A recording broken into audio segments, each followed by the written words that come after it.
this feeling for Rotherham United. Woods got round the back, and Richard Wood has done it again. It's done. It's Georgie Kelly. Do me a favour, drop me off in Rotherham.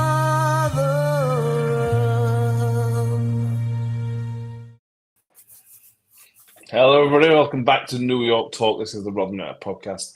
And for the first time since the 9th of November, we have a winning winning game to talk about on a Sunday.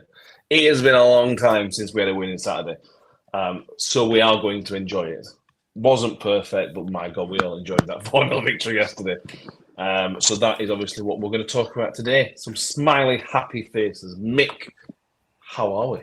Yeah, I'm all good, mate. Thank you very much. I'm all good. It's been a really good weekend. It's petering out now because no American football on, but you know, Scott's fallen over already. Yeah, it's excellent stuff. Exactly. Your phone can believe it, Scott. He got excited, it threw itself on the ground. How you doing, Scott? Are we doing all right, Scott? No.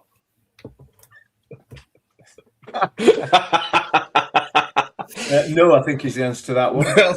No. That's just not me for a change. It does make a change. So the pressure's on you, Danny. How are you?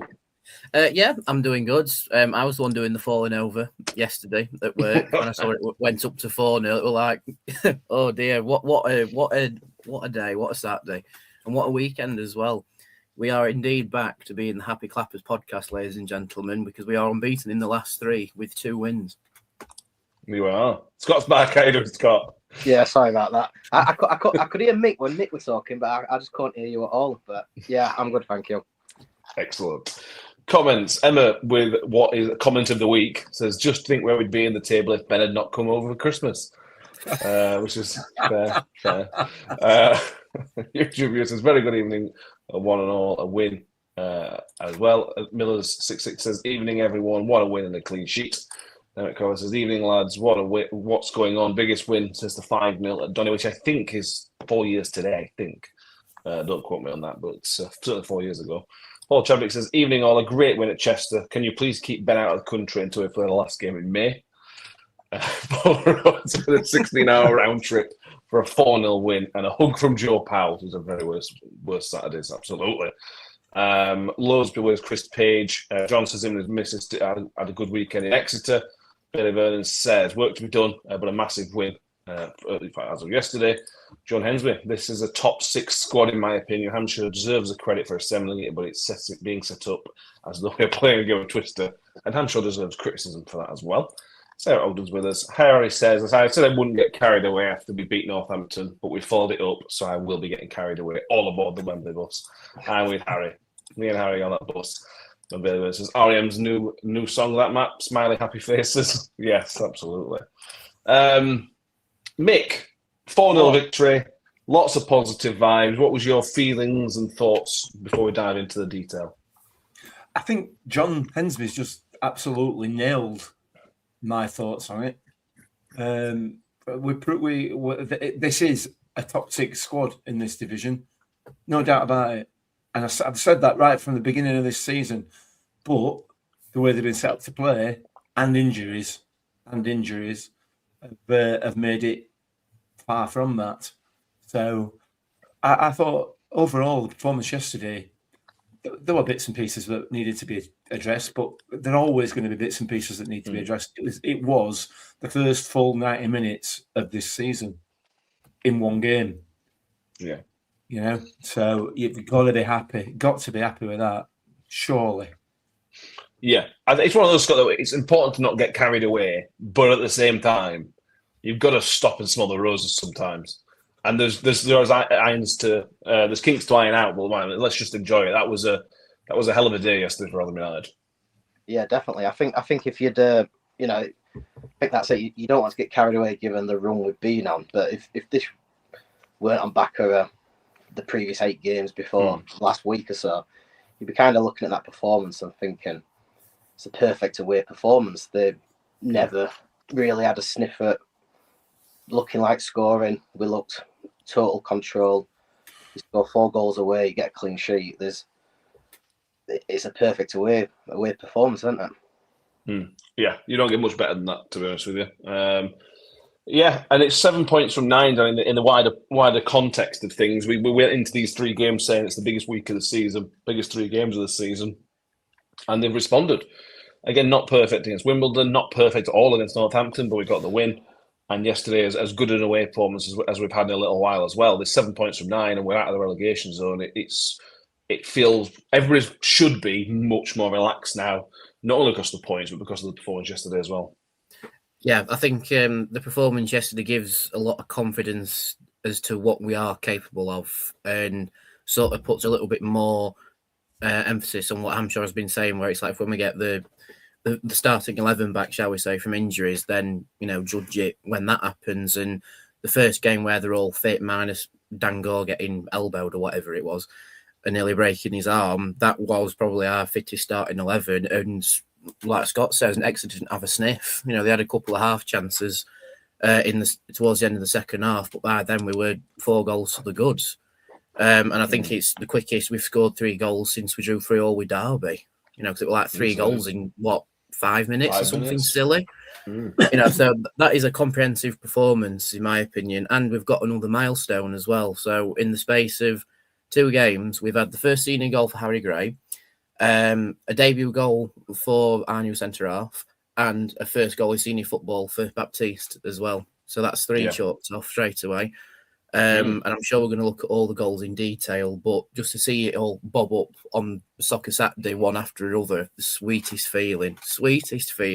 And someone in our last man standing was going to go Exeter on that as well. Luckily, he went for Wrexham against Wednesday instead. Yeah, look at him. Yeah. Yeah, a really good performance. And this is not a garbage Exeter team, is it?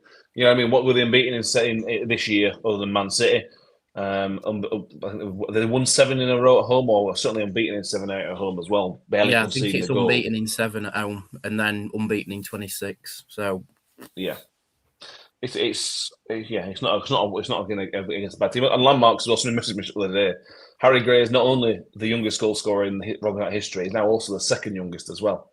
With his goal listed as well, so he's got first and second as it is, which is not a bad place to be. Let's go back to the start of the game, Mick. And as soon as the game kicks off, you're thinking, "Hey, pennies drops. 4 at the back here. Here we go. 4 at the back. Yeah, McWilliams out of position, but well, who cares?"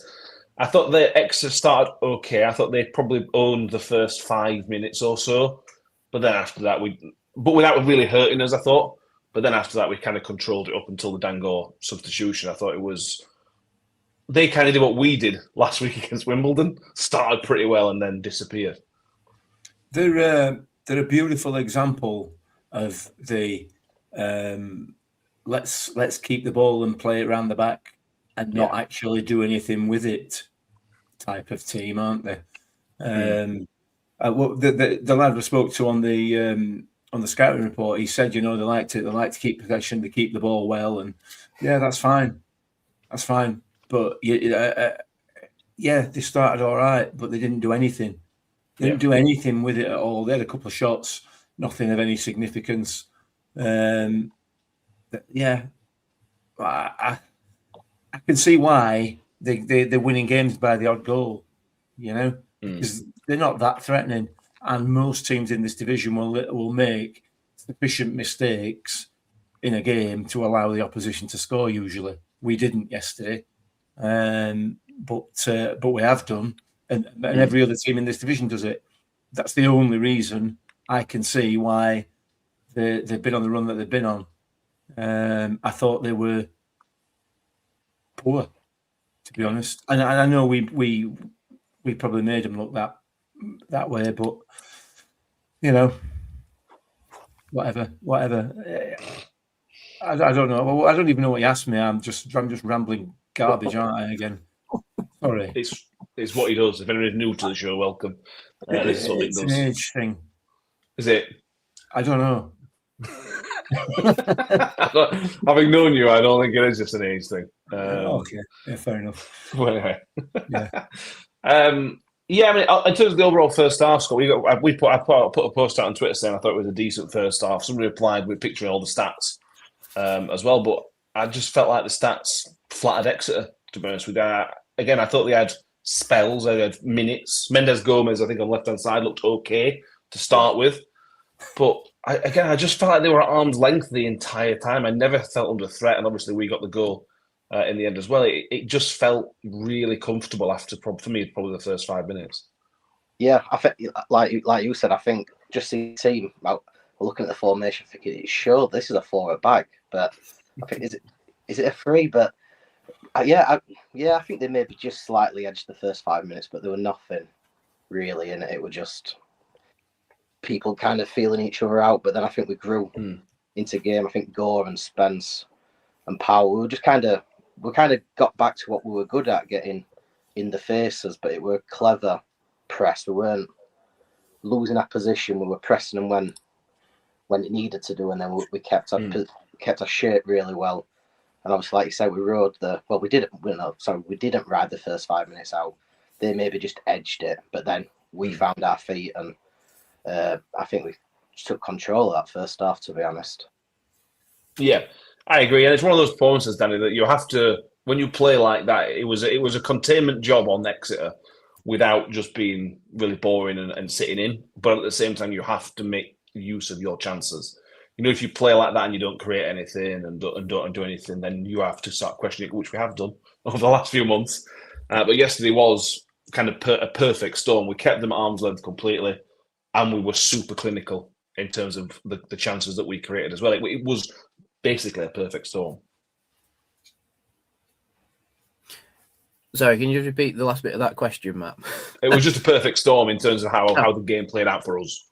Yeah, definitely. Like you say, game of containment, but without sitting back too much. I think that's been the lesson over the last couple of games that we've worked on, where we match up a team, but we don't just bed in. And, you know, that going to the four at the back just showed we can do it without being overly defensive. I think we exchanged hits with Exeter very evenly, but like you say, you have to take your chances. I think we were guilty of not taking a chance as well against Wimbledon, whereas with Exeter, we more or less took 9 out of 10 chances we created. You know, I can only think of a couple where it's like, we could have scored there, but we didn't really create enough of an opening, or we didn't really drive forward enough. Other than that, four goals from 4 chances, really, like clear-cut chances anyway. And you could argue Gray's goal wasn't even that clear-cut. It was just a bit of personal brilliance. But yeah, if we can set up to contain teams like that and take our chances really well, then we won't be looking over our shoulder as much as we have been during the losing run. Yeah, there is still a long way to go. And one of either Burton or Doncaster will go above us on Tuesday, I believe. Yeah. But with how both teams have been playing and how we've suddenly had this little revival, I'm not worried. I think we just need to concentrate on ourselves, match teams blow for blow, and we should, touch wood, be completely okay moving up the table now. We just need to put in performances like that second half against Exeter, where they just had nothing against us, really. Nothing at all. We just matched them completely and nullified it. Yeah, I mean, look, we could go back. We can't go back second bottom because obviously not Donny and Burton can both win because they're playing each other. But if Northampton win, we could then go back to third bottom on Tuesday. But again, we'll have a game in hand, which comes in a month's time. So it swings in roundabouts. You know, we're now in February. What matters is what obviously comes over the next few months as well. So Steve says he hates possession for no reason like Exeter, but we do need to keep ball better at times to give ourselves a risk. Yeah, I agree with both first and second parts of that. Mike says, aren't we at the drop zone and goals scored, but not by 10 points? Great win. But aren't we slow to our necks in it, albeit with light at the end of the tunnel? I think that's fair, Mike. Scott says they only had one more shot than us on target in the first half. They had a lot of possession, but it was all passing sideways, backwards in defence. Yeah, it absolutely was. Absolutely was. The first goal, mate, comes midway through the first half. Jamal Baptiste with his first goal. I think it's in professional football. But he didn't have a great deal to do, did he? Let's be right about it. Because he's such a good ball from Joe Powell. Tom said it was kind of a carbon copy of the ball in for Ademayega's winner against Northampton on Tuesday night. Well, we're going to come into Joe Powell more detail later on because he deserves Yeah. it. But that ball is just perfect.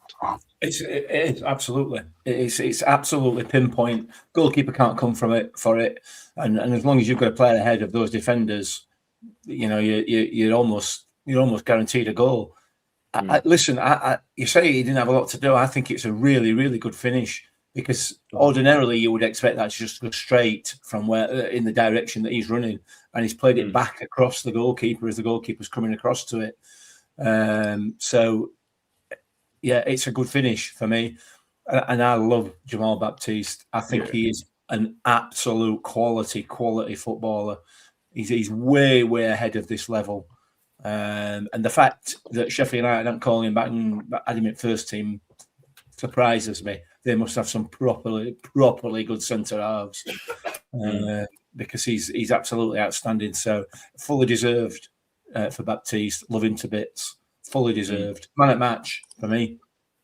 Okay, fair enough. Yeah, Again. fair enough. Again.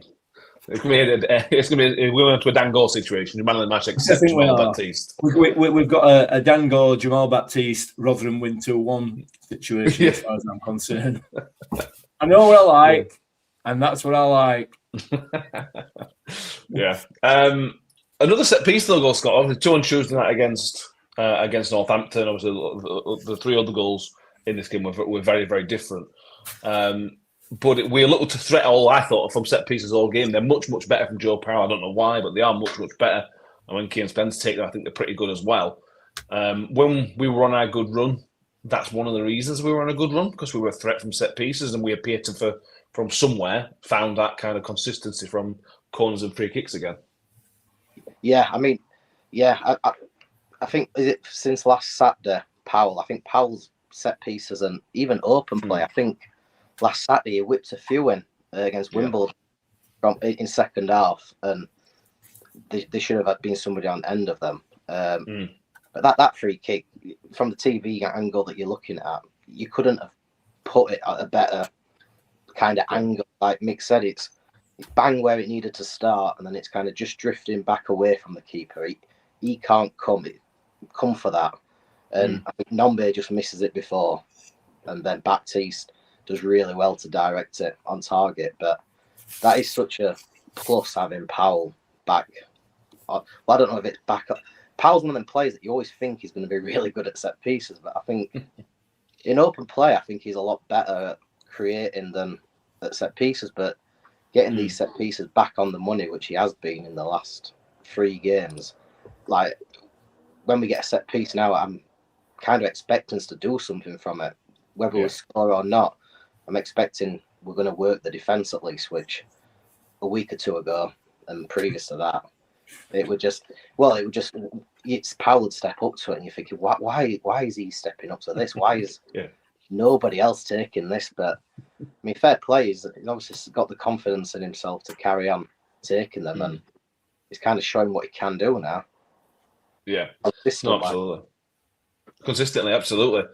And it takes the pressure off everything else, Danny. Again, we'll come on to all the other goals, but if you're a threat from set piece, we saw this under Paul Warren's team, and the team got a reputation for being kind of bullies a little bit. But it just takes the pressure off everybody else. If you're a constant threat from your set pieces, it just makes the opposition on edge constantly, because they're constantly worried about giving away free kicks, constantly worried about giving set pieces, and everything else that comes with it. It's such a strength, but obviously we scored these other kinds of goals as well. It's always been a staple of a good Rotherham team, being good at set pieces, always. Yeah, no, very true. And it's one of the greatest mental tactics in football, unnerve the defence by a dead ball situation. And like you say, it does give you a rep of being bullies, because we tended to have the big centre forward, the big centre halves, all in the 6-yard box for a set piece just outside the penalty area. And we saw that against Exeter, unfortunately for them. And we've got now Nombe, who's always in and around the 6-yard box. We've also got Jamal Baptiste, who's just massive. Adebayogi will be good at it as well, as we saw against Northampton at home. So, yeah, it's nice to see it back. And like Scott said, Powell's been putting those balls into the box over the last few games now, but it's only over the last 2 that we've seen people there to receive it.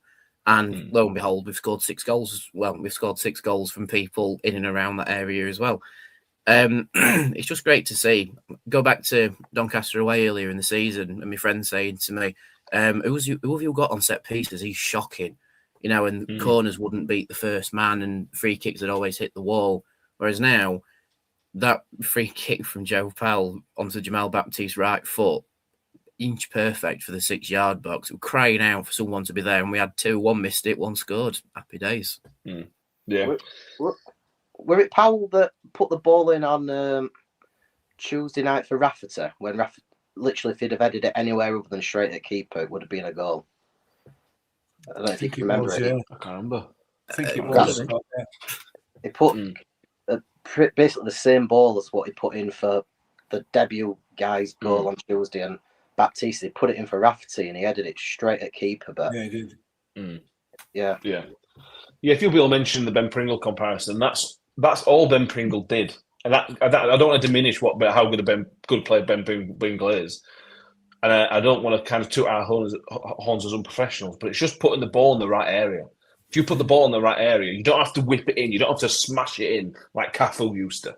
Just get it in the right area, and he is doing that right now. It stopped hitting the first man, the unforgivable sin of hitting the first man from all your set pieces. We'll go on to Joe Powell a little bit more in a minute because he deserves more of a mention, certainly after these last 3 games. But Mick, it felt like on about 40 minutes it was about to all come crashing down upon us. Dan Gore came off. Dan Gore had been excellent. He'd been really, really good. If he stays on for 90 minutes, he's in contention for us talking about man of the match. He was so good again. I'll be honest, something happened. I don't really know what happened. He just seemed to go down injured. It's an arm injury or a shoulder injury or something. Matt Hamshaw avoided the answering the question when he was asked about it in the post-match. He completely avoided the Dan Gore part of it. But it was a blow because of how good he's been. That Dan, hopefully it's a minor injury. He was holding his drink when he came off. I don't know if that matters anything, but he was holding his drink in that hand, so maybe it's not as serious. But arm in a sling at end of games, never a good sign, is it? It's not a great sign. No, he got absolutely wiped out by one of their defenders. I mean, it was. Let's be kind and say it was a bit of a coming together.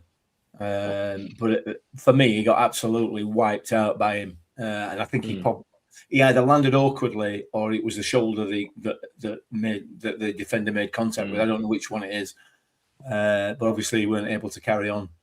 And at that point, when the substitution's made, my phone starts lighting up on New York Talk chat, banging on, and all these people moaning about 3 at back and 3 at back this and 3 at back that, and Tom telling us it's all gone to rat muck and all this sort of stuff. I don't know why he went to a back 5 when it had been working so well, and he had the substitutes on the bench. He could have brought Drew Yearwood on as a straight replacement for Dan Gore. Look, I think we're all going to have to accept the fact that Matt Hamshaw is going to want to play a 5 at the back or 5 across the middle, whichever way whatever you want to call it. Let's stick with 5 across the back for now. And it took a little bit of bedding in, and we did put us under a little bit of pressure for those sort of 10 minutes in the run up to half time. Not masses of pressure, but a bit of pressure, a bit more than we've been under. So I think he's, as a manager, he has to see what we can all see, that as an attacking force in the game, we are better with the players that we've got available at the moment with 4 at the back. We just are, and whether you like it or not. But on the flip side of that, it carried on in the second half, and it was fine. It was absolutely fine. So we're going to have to get used to it. It's going to continue to happen. I don't think there's any doubt about that. Just hopefully he'll use the 4 across at back at some point sparingly when we need to, like we did yesterday, and it worked well. So, but yeah. Okay, if he's not learned his lesson now, he's never going to learn his lesson, is he? After these last 3 games, if he was ever going to stick to 4 back, it would be now, and he's obviously not going to. But yeah, I think it was a bit longer than 10 minutes, Scott. I thought for the first 10, 15 minutes of the second half, I felt like they were on top without hurting us. Again, we were never kind of under the cosh. But I just thought for 15 minutes we were much easier to play through the middle. They found a few more gaps in the middle of it. And it did feel like maybe something was building, but we kind of held off the storm, I suppose, as a positive. Storm. Yeah, I think it's coming off this kind of really bad run that we've had previously. And our one that Mick's alluding to, my head had totally gone when he made that change with the switch to Mick, because I thought just put Yearwood on. And yeah, you can even move it around as a 3-5-2 with Yearwood on. I think you could still have done that if you wanted to do it. But yeah, I mean, you can't really I mean, we've won 4-0, so ultimately he's got the decision right. And yeah, I think Exeter probably came out a bit, but that's always going to happen. And I mean, they're at home, they're 1-0 down. In any game, you're going to have spells where the other team's slightly on top. And like you said, maybe they were slightly on top, but they didn't ever. I was more worried when I just saw the change in formation, but actually with my eyes, there was nothing really to be worried about, because I never actually felt like they were going to score. So I think they just kind of uffed and puffed for 5 minutes, 10 minutes. And then I think a bit like what teams have been doing to us on our losing streak, I think we just thought these aren't actually very good. And we're better than these. And just that bit of confidence coming back to us, I think we saw what they had to offer, which was not much. And then settled down, and obviously the second half unfolded how it did. Yeah, maybe it's just a mental thing, Danny. Maybe because of the. I mean, it's nothing to do with the 5 at the back. This spell that Exeter had. I agree with Scott that Exeter are always going to come out and have a go because they had to. They were 1-0 down at home, but maybe it's just mentally the players kind of were worried. You know, although we won Tuesday, we were still really on a bad run, one winning, whatever you want to call it. So maybe it's just a mental thing from the players where they were kind of worried about getting the sucker punched from Exeter. And but again, credit to the players and everyone else. They really did sit out really comfortably, the little spell Exeter had. Yeah, they did. And I mean, I suppose in some regard, we are a little bit lucky that the collision happened just before half time, so they can sort of switch it with the substitution and then still have a talk about it before the second half. So they have more of an idea of how to set up against the oncoming onslaught from Exeter, which was more like a polite tickle from a feather rather than an onslaught. But anyway, so in that regard, we're a bit lucky. I do hope goes okay and it's not anything serious. But after this coming Saturday, we've got a long break until the Burton game on the Tuesday. So, swings and roundabouts. But just to throw a slight positive at the 5-3-2, if there is one, I think without that switch, Rafferty doesn't score because he's not in that position. Oh, no, I don't think. Definitely not. Because, it's not the best of things having your 32-year-old right back as a winger who has to run up and down the pitch quite a lot. But he's in the perfect position to get the ball from Nombe, and it's basically a centre-forwards finish from Rafferty. It's a great finish. So you could argue it's a positive with the 5-3-2 from that. It's unfortunate for goal, but, maybe we are a bit on the lucky side that Exeter didn't come after as hard as they could have. And we're like, actually, we can actually play well with this, lads. We've won with it on Tuesday. Let's actually get our heads together and crack on with it. And we did.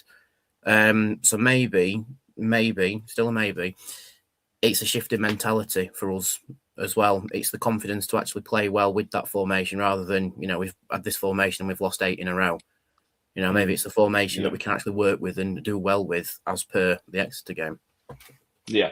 And this is going to go against what Dan's just said and what we're going to talk about in the second goal, but you shouldn't be playing Joe Rafferty as a right wing back. He's not the right man for that position. He's just not. Look, he scored. I'm never going to take away from I love Joe Rafferty, but that's not his position. So if you're going to play 3-5-2 going forward, you absolutely need Coletta fit or another wing back in. You can't consistently with Rafferty there. It's a problem. But anyway, that's mostly I think the negatives done between now. Right, well, about halfway through the show. So just a few reminders. First of all, make sure you like this episode if you haven't done so already. Give it as a subscribe again if you haven't done so already. And if you want to see me and Tom chat yesterday, we did go 20 minutes instant reaction after the game. Also, we have another show tomorrow. Exciting, isn't it? Deadline day, everyone. Happy Deadline Day Eve, as it is at the moment. Me, Mick, and Tom will be here. I will be the only one wearing a yellow tie because nobody else wants to buy one. I've got one. Have you? Yeah. That's unfair as well because Tom told me he's got 2, but he keeps leaving at a different house. But I will still be wearing the yellow tie. In yellow. We're going to be on at about 5 to 7. The window closes at 7 o'clock, so we're going to be on just before the window closes. That'll give us time to react to any late news, as well as any news. Obviously, talk of 2 players. Hampshire wants 2 players before the deadline closes, where it slams shut. Who those are, I don't know. We'll have to wait and see. I've put the post there. Just be wary of nonsense rumours over the next day or so. Again, you've got the man who argued with a pie, linking us with somebody at Sheffield United. You've got people with 10 followers linking us with somebody else. Just, don't believe it until you see it. But, Matt, you've got to be on it. Football League World have linked us with somebody. Now, they are never, ever right. Nothing wrong. Yeah, exactly. If Football League World are telling you something, don't believe it. If you could say again, you'll tell you the sky's blue. Just go out and double check if that's what they've said. Yeah. Just wait until the club announce something, or if you just wait, because there's a lot of people looking for a lot of attention on deadline day, and I know that. I used to be one of those people when I was a child, when I was 17 or 18. I used to put fake rumours out for other clubs, and it was great fun when I was a child. So let's see what happens over the next day. Do you need to talk about that, Matt? Is it something you need to chat through in private? No, I enjoyed it. It was so much fun. Again, when I had nothing to do with my life, it was so much fun. You put something out there and somebody get really annoyed at you because you've made up a rumour about somebody going to a club that was never going to happen. It was great fun. But again, I grew up. But anyway, I still do it. Well, I got busier. Maybe not growing up's not the right one, but yeah. I didn't get Adebayo right, yeah. Clock's right twice a day and all that. So yeah, let's move on. But yeah, just a reminder, we're back 5 to 7 tomorrow night until 7:30. We'll do half an hour, something like that, to round up the window for Rotherham United. But back to the fun, Mick. This is when it gets really fun. Second half of the game, second half of the show. Sam Nombe gets his first assist of the game. What was your take on that? Because we have seen that given as a foul a lot. Now, it's not a foul. We all know that's not a foul. But we've seen a lot of referees take the easy option in that situation, haven't we? And just give a foul and off you go. I thought it was really, really brave referee not to give that at the home end and everything else. I may have got these two mixed up. Is this the one where Sam Nombe came in from the right? Yes. How can that possibly? That is just pathetic from that defender. It's bad. It is absolutely embarrassing. And to be fair, I'm sure we'll come into the referee in a bit because I know he got slated by Exeter fans. Credit where credit's due. He took none of their garbage. They were embarrassing at times. That Mendes Lang or whatever his name is. What a joke! Yeah. They were just throwing themselves about constantly. But that one was just the absolute piece de resistance, weren't it? In terms of diving, I have absolutely no idea why he did what he did. It wasn't a foul, never even close to being a foul. And Sam Nombe did what he did, what he does, doesn't he? He gets in behind the defence and got a ball across. And it was excellent, absolutely excellent, all round. I thought the refereeing was really, really good. Again, we criticise referees a lot on this show, me particularly, but personally, I thought he got it absolutely bang on. Never a foul in a million years, and what a finish! And I mean, absolutely, it's an absolute striker's finish. That if that had been the other way around, which arguably it should have been, Joe Rafferty putting the ball in, you wouldn't have blinked an eyelid at Sam Nombe finishing like that because that's what he does. So really, really good goal, really well worked goal, and killed the game, killed it dead. Beautiful. Yeah, he did absolutely. Scott Kent ref with a backbone. Matt Mills, the defender tripped over his own feet, not a difficult decision. Freezing Fury ref had a great game evening. Oh, by the way, Tom Case says refs need to start clamping down on players throwing themselves down, ruining the game. 100%. There was refereeing was consistent all game. Yeah, absolutely. I could not be praising the referee more by having a sliding at other referees who would have given that. But it was really good, and that's what Sam Lumley brings you, Scott. We talk about the goals. Goal record on Matt, I'm sure, is fantastic, but it isn't all about the goals. His all-round play is excellent. He's got a second assist, which we'll talk about in a minute for the fourth goal. But that goal is all Sam Nombe. It's just all Sam Nombe working hard, pressing the defender. He's just a brilliant, one of the best players in this league. He's well up there. Yeah, he's just a nightmare, isn't he, for defenders, because he's so fast and strong, and he's got some quality about him as well. There's no coincidence, I think, that we've picked up form since he's come back in, because, I mean, well, we'll touch on all three goals, but the second, third, fourth goal they weren't actually a hoof up the pitch. They were good balls in the channel, but we couldn't have done that with Hugo, and that's not a slight on Hugo. That's not his game, but Nombe just brings you that extra. If you're under a bit of pressure, put it in channel, and you know he'll chase it. And if he's not going to win it, we'll get a throw in. It was just so good. Yeah, it were just a nightmare for them all night, weren't they? And I think although he didn't really have a chance, he probably deserved a goal to top it off, because he's such an hard work. He is a proper Rotherham centre forward, isn't he? And, it's a shame we've not seen more of him this season, because I think we wouldn't be where we are if he'd have been in the team. But majority of the matches. No, well, you look at his stats. So overall, in all competitions, he's played 858 minutes, which is obviously nothing really in a season. He's got 9 goal involvements, which guarantees you a goal involvement every single game, every 90 minutes that Sam Nombe plays. A bit more than that. And we criticise Matt Taylor for a lot of things, Danny. Rightly so, again, a lot of things. But he has identified Sam Nombe as kind of a classic Rotherham United striker. Maybe if he played a bit more, Matt Taylor wouldn't have lost his job so soon. But he is a classic Rotherham United striker. You know, he's got the pace, he's got the energy and the will to fight like a Michael Smith. But he's got that finishing ability of a Mark Robbins, Ronnie Moore, whoever you want to pick from back in the day as well. He's a really good mix. He's one of the best strikers, all-round strikers we've seen at Rotherham in possibly ever. Yeah, he's a very compact striker, where he's good enough for everything, just to do any job that he gets given across that front line. You know, he can be the second striker, he can be the centre forward, he can be lining up alongside the young lad who's just coming through the Football League ranks as well. He sort of does everything really well. And Matt Amshaw's right, he is the best striker in the league, but also Scott's right, we wouldn't be here if he'd have played the full season. We'd be comfortably top end of mid-table just from his amount of goal involvement.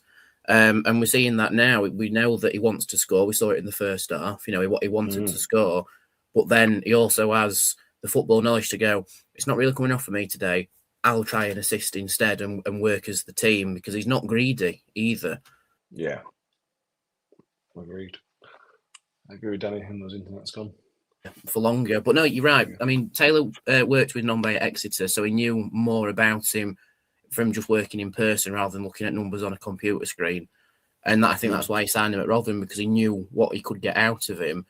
But he should have, in hindsight, been braver playing him in the Championship. However, if he had, maybe we wouldn't get to enjoy him in League One as much. You know, so maybe we won't be in League One. Yeah, potentially. yeah. Again, hindsight's a wonderful thing. But no, I'm just happy that he's fit. Touch wood, he stays fit, because a bit like Harry Gray over the last couple of games, Nombe will be crucial to the last bits of our season. Billy Burns is one of my favourite strikers to play for us.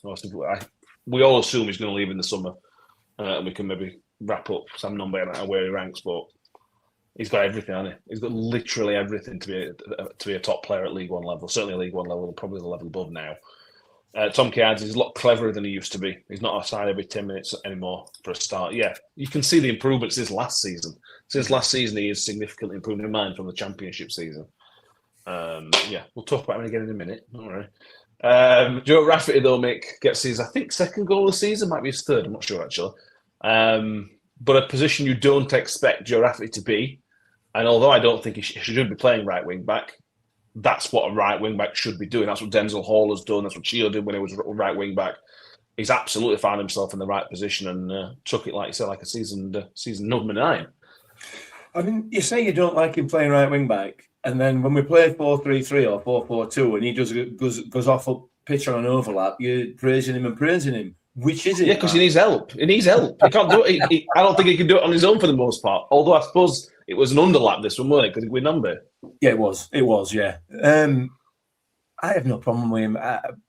Look, he is a right back, and that wasn't a right back's finish. It was a great finish. It was a striker's finish, and he is in the right place at the right time, having made his ground up the pitch. I think if you spoke to Joe Rafferty, or if we spoke to him again, he'd be happy. He'd be more than happy playing wing back, you know. And it was, look, he's not got the electric pace. He hasn't got that, you know, and he's not going to have that at the age that he's at. However, he's got the nous, he's got the experience. He can play that position. He can play that position and play it well because he's got the positional awareness as well. Into, you know, he's not going to commit forward when he shouldn't do, like some wing backs will do. So. But but that's a problem in itself, isn't it? That's the problem. It is, and it's another issue altogether, isn't it? Yeah. Look, he's got himself in the right place, and once he's got there, he's absolutely nailed it, mate. Nailed it. It's great. It is a great finish. Polaroid's Raf celebration was worth the ticket price alone. His celebrations are somewhat different, aren't they? Let's put it that way for Raf. He celebrates like a right back. But one thing I would say about him, he is 100% committed to the cause. God, yeah. You if you saw his reaction after that win on Tuesday night, he was absolutely pumped. He's he's not the Woody style leader, but he's a leader by example. And he's a good man to have in team without a doubt. Yeah, he wants to win. He wants to succeed at this football club. Yeah, absolutely. And he did on Saturday. Then comes the third goal of the game, Scott. This is the one we normally don't talk past 2 goals, so this is uncharted territory for us, especially in away games. But again, this is another really, really good goal, but another very different goal. This is McWilliams playing a ball over the top, and we've talked about Harry Gray's first 3 games prior to this one, and there's been a lot to like about him, but he's not really found himself in a scoring position too much. It's all kind of in work rate, but this was all about being a striker. It was receiving the ball that's over the top, gambling up for that run, and then that finish. I talked about on the instant reaction. I said I think it's such an underrated finish that to cut back across to kind of wrong foot the keeper. I just think it's wise beyond his years. That I think it's such a good goal. Yeah, I've heard it quite a lot of ex strikers on podcasts and like from Premiership, and they do say that they purposely hit them through defenders' legs because defenders always going to stretch, try and block, and it's supposedly a thing that the top players do on purpose to get it back. But yeah, I mean, I've been really obviously as soon as we signed him, everybody Leeds related was saying what a prospect we had, and I can see why. He's just really clever. Obviously, seeing him last Saturday and Tuesday up close, and he kind of went a lot on the right wing, I think, on Tuesday night. But he's got that intelligence to do that, and I think the goal on Saturday, it was a great ball from McWilliams as well. But to pull out on the left, and then he obviously knew what he was doing straight away. It was just, I mean, the confidence he's got, but why would you not have that confidence when he's clearly got that ability? I've been really impressed with him, and I think he's starting to get a good thing going with Nombe. Yeah. Full of energy. Billy Vernon says, best thing about it, it's an instinctive and confident finish. He also adds it reminded me of Alfie away at Plymouth in 11 and 12. Yeah, I mean, and there's something about, we mentioned on Tuesday, I will be much after Tuesday again, there's just something about Harry Gray. And I'll be honest, I find it difficult to exactly tell you why I think. I was talking to a Leeds fan on Friday before the game.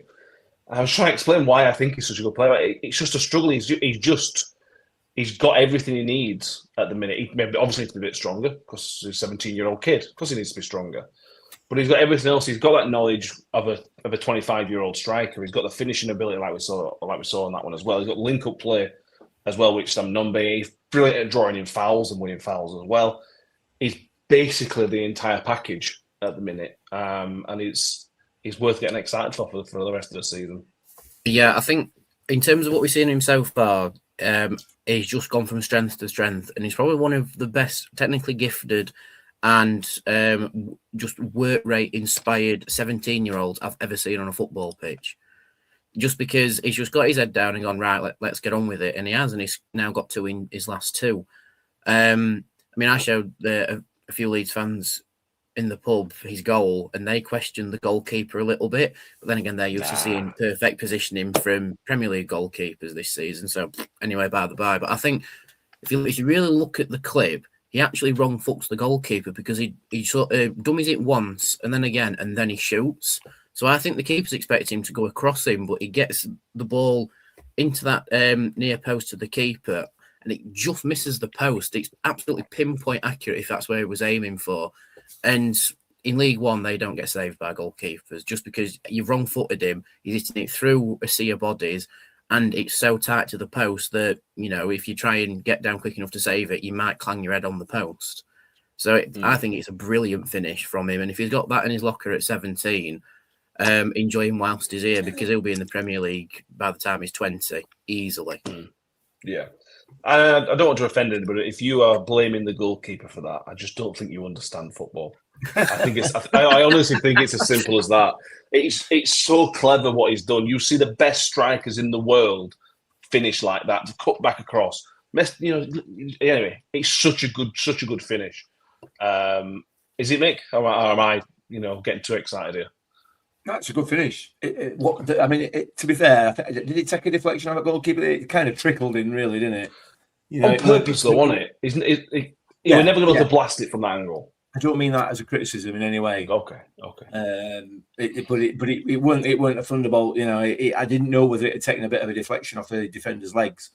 Because of the way it bounced. He's a cracking player, but he's got a lot to learn. We know this, and I'm not raving about him at the moment. I think that we will be. I think by the end of the season, but there are still issues with his game to a degree. Being hypercritical, I guess, but he turns into trouble a lot.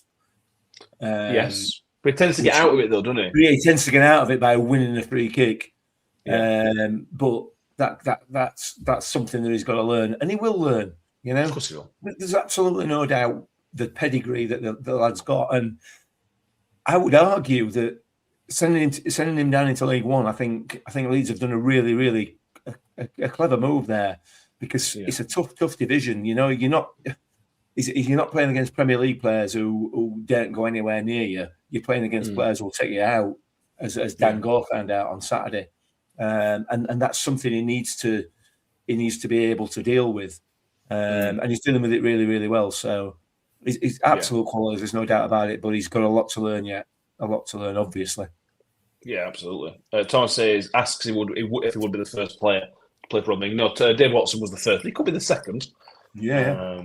Obviously, Dave Watson went to play on for.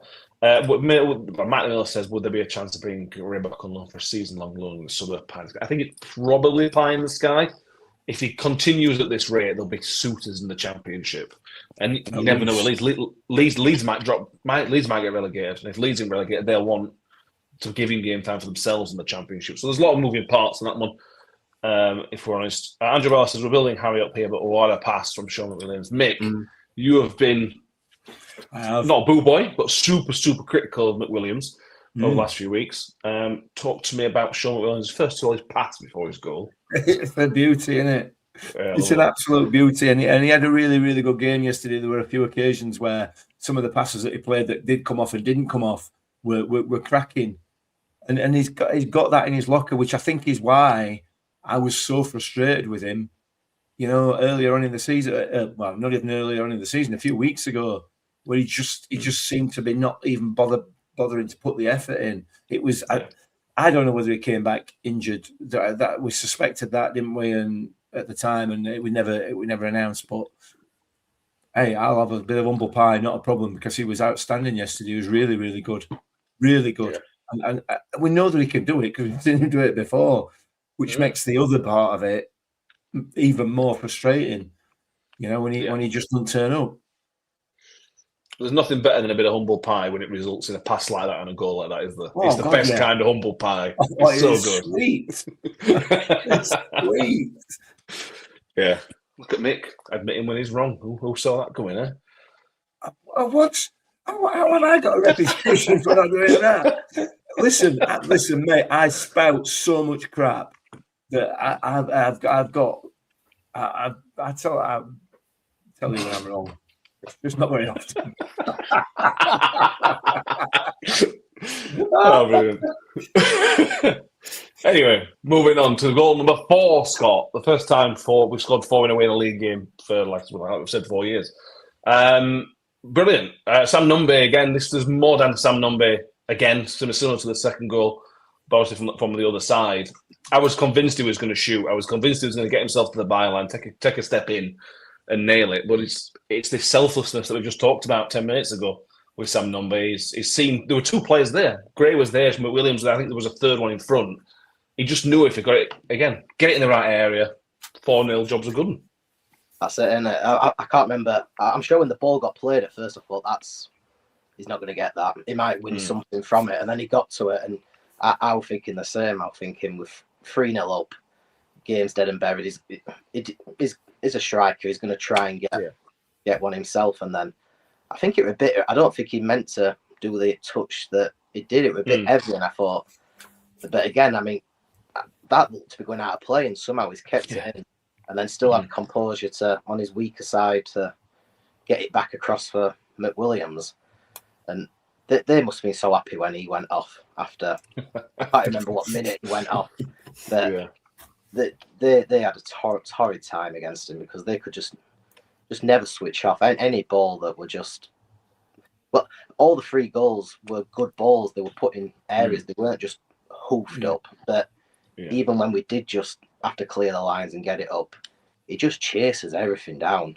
And that it's a great assist. The assist for Rafferty is really good, but I think that's a lot better assist just for how hard he works and manages to get it across to McWilliams. Yeah, I completely agree. And for McWilliams, Rob's put here down that Phil McWilliams couldn't be bothered because there was nobody to play it along to. Playing the passes to Hugo is like clicking against the wall. With Nombe and Gray, it suits him better, and he seems to have perked up. Yeah, he's always been an injury player. Last year when he played well, it was with Malik Wilkes, for example, and obviously Sam Nombe. He is better with players around. I don't think he's a Joe Powell where when he plays, he makes other players play better. I think he needs players around him, McWilliams, to play better so he can kind of come up to their level. But I fully deserved his goal yesterday. I think it's not the easiest of finishes, but it's an open goal. But he's took it really, really well. And goal and assist is never a bad day. Yeah, I think McWilliams needs that link-up play with the front line, and then he sort of comes into his own and plays a lot better, and he's able to play those balls forward, run onto balls, but also be the threat in the penalty area as well. Like we saw with that, we've not really seen McWilliams that far forward, because he knows that no one's going to get the ball into the box, but there's the off chance he does. And Nombe plays it ever so slightly behind him. So I think we're not giving McWilliams enough credit because that finish is really hard to pull off. It's slightly behind him and he still has to get the power and direction behind it. All right, he's got the vast majority of the goal to aim at because the keeper's been caught out on his near post. But it's still a hard shot to pull off. And it makes it look easy. It makes it look like he's done that in every game he's played in. So, it's a great finish from McWilliams. It's a huge confidence boost again for a player that was fledgling a little bit. And it just seems to have all clicked. I think that 4th goal was the perfect accumulation of the game, really. Everyone was on the same wavelength. We finally got balls into the 6-yard box because we knew people were going to be there and attack it. And you've got players that have been sort of out of confidence of the last few games. Rightly so, because I think everyone's out of confidence when you've lost 8 on the spin or something silly. And then these players are all playing out the skin, playing really well, getting into goal scoring up positions and scoring as well. And McWilliams is the perfect example of that. He had a fantastic game, McWilliams, a goal and assist for a player that's really, really been out of favour. He's had an A-class game. I think if it wasn't for so many other players playing so well against Exeter, he would be man of the match based on his stats and his playing ability. But I think certainly on FootMob's account, Baptiste has ever so slightly edged it from just being a solid rock at the back. Fair enough. Scott Kent saying that Martin Shreve signed for Port Vale. Now, I know we get a criticism for signing certain players, and we obviously did sign Shreve. But one of our relegation rivals are signing Martin Shreve, and we're signing Harry Gray and Adebayo. There's levels to it, isn't there? I'm afraid, and that's why I think we'll be pretty comfortable. I want to kind of play devil's advocate here, Mick, a little bit, because you can't argue the first half is a good first half, and obviously we held Exeter's mini storm off, but they stopped at 2-0, didn't they? If we're going to be honest about Exeter City, and I don't want to take too much away from us too much, but they just stopped, and that spell, their heads were gone. Their heads were completely gone for that 5 or 10 minute spell, and they never really got it back. So if you wanted to be negative, you could just say there's down to more Exeter than us. Yeah, you could, but don't. Why would you? I mean,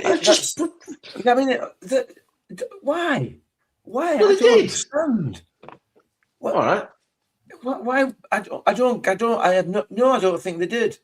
I absolutely don't think they did. I think by the time it got to 4-0, I mean, let's be fair, we only took 3 minutes to get from 1-0 to 4-0. So maybe hang on a minute now, thinking it through.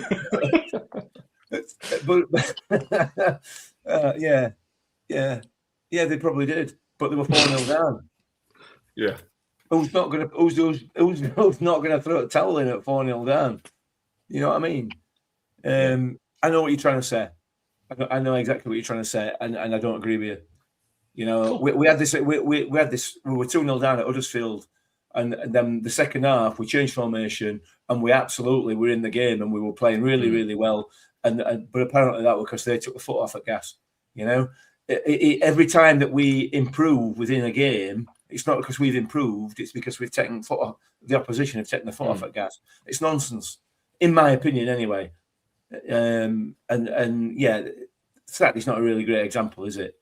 You know, because like I said, we scored 3 in 4 minutes or whatever it was. So yeah, they are going to take the foot off at gas because they've got no note to get out of the game. But up until that point, I think I would argue we were in charge for the bulk of that game. And we've said it enough times, haven't we? They offered absolutely nothing. So yeah, I'm not buying that. I'm not buying that personally. Again, it's opinion though, isn't it? I'm not saying I'm right. Just saying. But you are. No, I'm not on this occasion. But I am. Stephen says it's called shell shock. Yeah, I think they were shell shocked. Exactly, I think they were. Yeah. I think they were. A couple of players to get excited about, I suppose, Scott. Joe Powell is the first one. And again, it's a lovely bit of humble pie we've got to eat on here. And again, the sweetest kind of humble pie. We've, I think, rightly criticised Joe Powell at times in the last 18 months or so. I think there's big question marks about certain things he's done. But my God, these 3 games where we've needed performances, Joe Powell has stepped up his performances significantly. Just brilliant yesterday. For me, he was my man of the match. I just thought it was sensational. He ran the show. Yeah, he would have been my man of the match as well. It's a strange one with Powell because ever since we signed him, I don't know why there's certain players that you just take to, and I've always liked him. I've always thought like he's been here so far in a season and a half, and pretty much it's been pretty bad. All the team, the performance of the results have not been great, or not what he probably signed up to expecting. He's probably expecting a playoff push, but I've always thought even when we've not been playing well as a team, and he's not been playing very well, which has been quite often a lot this season, he never hides away from the ball. He still always wants the ball. He still puts himself on set pieces, and I think that's quite admirable. I think it's, you know, maybe the set pieces, that's down to Amshaw to say, or the coaching staff to say, we're going to have a change. But I just think he showed real bravery in continually to want the ball. And then, I mean, he were getting a lot of stick last season when did he create the most chances in League One? And then people kind of say, well, he takes all set pieces and blah, blah, blah. But, you know, you can't have it both ways. If we'd have signed Joe Powell this season, coming with that start, we'd be over moon with that. Yeah, I think I'm a big Joe Powell fan, and I'm glad that he's playing. He's starting to come into form because let's be right. When, like somebody said, I think on the messages, when you've got Ugle up top and things in open play, there's no getting around his set pieces of being really bad for the majority. But in open play, if there's nothing moving, how can you create something? You get Harry Gray and Nombe that are constantly moving around. It just makes everyone's life a lot easier. Yeah, it does. It absolutely does. He is third in the league for chances created. I think he's ninth for big chances created in the league. So stats back him up as having a decent season. But the last 3 games been brilliant. He really has been a much better player. Tom Kay, the good and the bad of Joe Powell is he doesn't hide. And when he's having a bad game or a bad day or he's off it, that just means when he's bad, he's very bad. I would say looks very bad. But yeah, I agree. I agree with Scott and Tom's comments there. He's never, ever hidden. Never, ever hidden. And you can't take that away from him. That's a big tick in his comment, in his column, sorry. Any other players you want to mention, Mick? The head of the Jamal Baptiste fan club, you want to give him a bit more of a mention? Because we barely mentioned him. Nah, I think there's no need, is there? Look, he is an absolute quality footballer. Far too good for us. He is staying for the rest of the season. And hopefully he's out of contract at Sheffield and enjoys it with Matt Hamshaw. I thought Jules were okay. He had a bit of a shaky start. But I'm not buying this. Matt Hamshaw wants rid of him. To be honest with you, I can't understand why that was the case. He's very much a Matt Hamshaw kind of player, in my view, and I thought he had a decent game yesterday. It's difficult to pick out anybody who was subpar, really. I thought as a performance from from half time against Northampton until full time yesterday, I wouldn't want to pick anybody out who didn't play particularly well. Not Agreed. At all. So Agreed. Yeah. Lots and lots to be positive about. Lots and lots and lots and lots and lots. And we don't. So a lot of us predicted wins, but nobody predicted 4-0. And no, I think you'd have been a madman to predict 4-0 Rotherham win. So I think nobody in Rotherham predicted a 4-0 win for that game. Exactly. And I saw some of the comments saying we should be beating that team like Exeter or whatever. Come on. They were in great form. Really, really great form. It's a great result. It really is a great result. To me, it's interesting that there's 2 teams that were up and around the form table, one of which still is with Lincoln, where we've played them with arguably a full-strength side, like our best 11, and we've absolutely battered them. Lincoln didn't get a look in when we beat them 3-0. Now we've pumped Exeter, who were no mugs. They were very much in form, barring the Man City game, and we've put 4 past them in their own backyards. That is a great testament that when the squad's fit and fighting fit, shall we say, we can take on anybody in this league. It's just a shame it's February. Yeah, exactly. Harry says, as part of the member at the Jack Holmes fan club, I was confused to see Martha come on at 4-0 and Holmes was fighting to stay at the club. Have you not seen, what's his face, that fake journalist on Twitter who said Jack Holmes is leaving, Harry? Come on. He's gone. He's off, according to this random dude who's got an AI picture of himself on Twitter. Why would you not believe him that's happening? He's meant to be going to Harrogate or something, isn't he? He's already gone. He went on Friday. Oh. Yeah, him and Ryan Oney, they just got to getting things mixed up in terms of where they're going, mate. So yeah. Lincoln must have made a mistake by announcing that signing because he was definitely signed for Rotherham United about 6 months ago. It's signed. That's what I mean. He's signed. Yeah. He's signed. This big, what's his face? Random dude. Stop believing accounts with less than so many followers. Anyway, moving on. Anything else, fellas? Not believe Oak till it's announced. Yeah, I agree. Unless the account says at Rotherham United FC official or whatever it is, I won't believe Oak.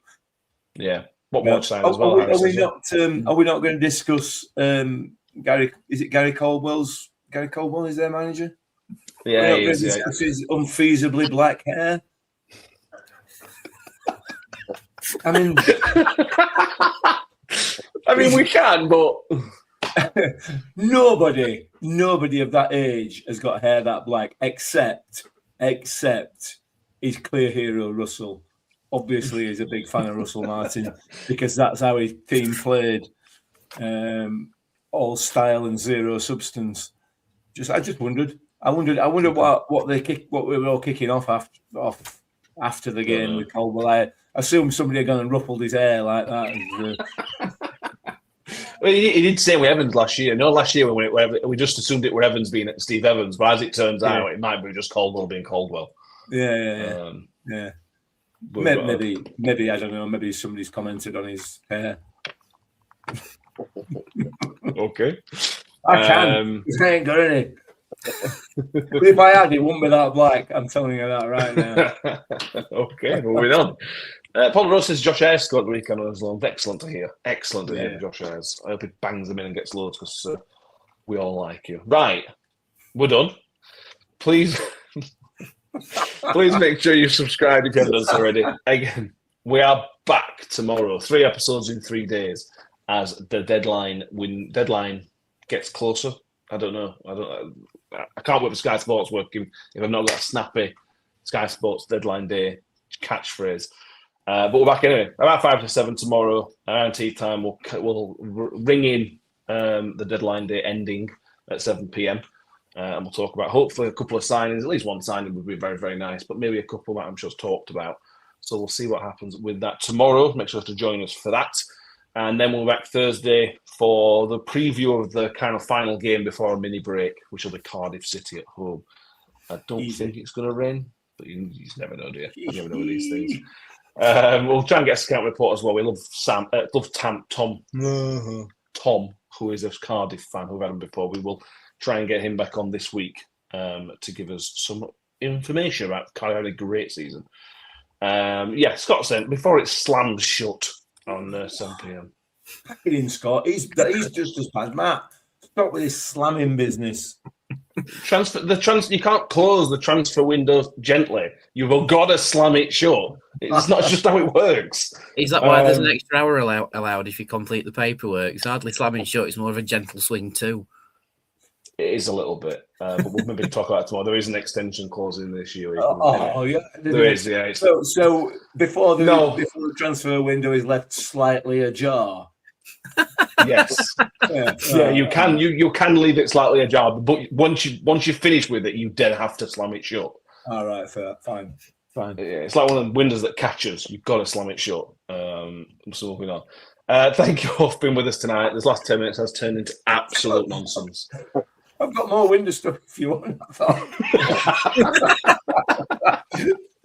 just wondered if I had got one of them safety catches on me, you can't get too many people through it, you know what I mean?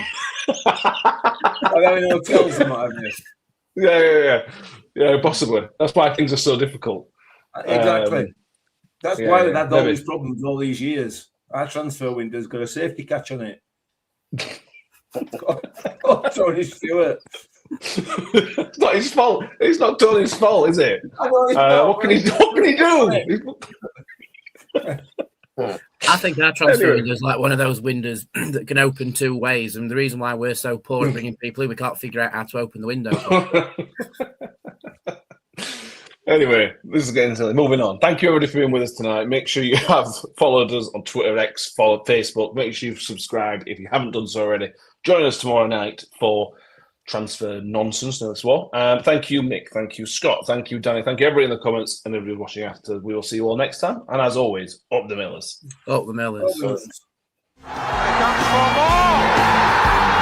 2 for Jensen, 2 for Rotherham. Shoots! Ravel, vicious, but brilliant! The sweetest feeling for Rotherham United. What's got round the back? And Richie Wood has done it again! It's done! It's Georgie Kelly! Do me a favor, drop me off in